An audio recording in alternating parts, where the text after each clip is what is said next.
Today's news. On Super Tuesday for Biden and Trump. An amazing night, an amazing day. Nikki Haley suspends campaign. There just weren't enough voters to push Haley past Donald Trump. Do-it-yourself TSA lines. The future of aviation security? Good morning. I'm Steve Kathan with the CBS World News Roundup. Donald Trump's last major obstacle to the Republican presidential nomination is now out of the race. Nikki Haley suspended her campaign and is about to speak about it. Haley won Vermont on Super Tuesday, but CBS's Caitlin Huey-Burns reports Trump won everywhere else. They call it Super Tuesday for a reason. This is a big one.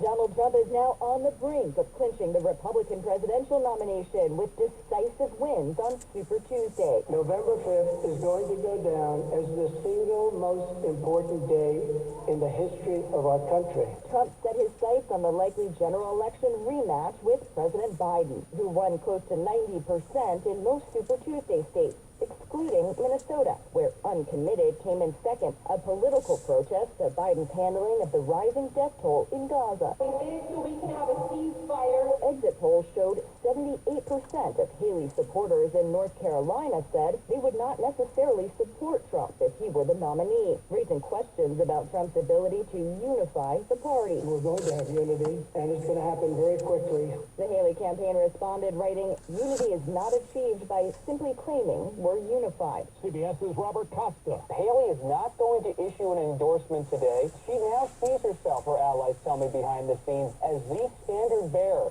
for those traditional GOP values, and she's not going anywhere in terms of trying to have an influence. Our Director of Elections and Surveys, Anthony Salvanto, on exit polling of GOP voters. Here's a question we asked. Would you support the nominee in November, no matter who it is? And Haley voters said, maybe not, right? Only 25% of them said yes.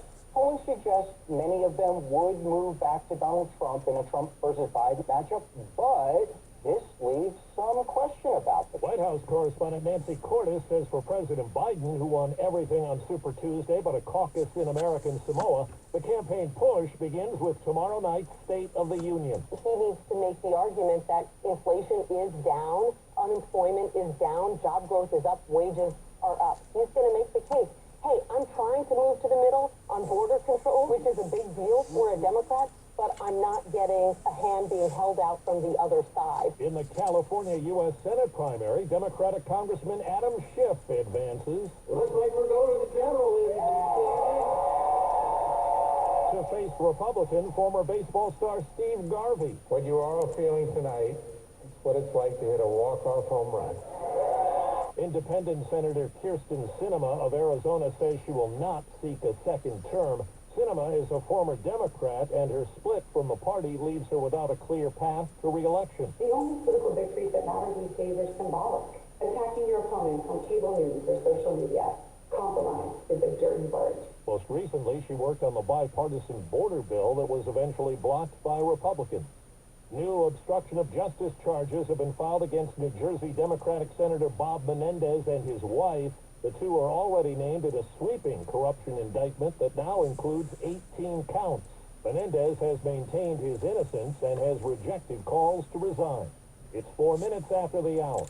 Well, that's today's news. I didn't hear any good news, did you? I didn't think so. I guess it's all about perspective. The glass is half full. Well, as always, I'd like to thank you again for coming along with me on these Dashcam News adventures. You know the drill. Peace, love, and all that hippie jazz. Bye-bye, everybody. It's 55 degrees in Hayward, California.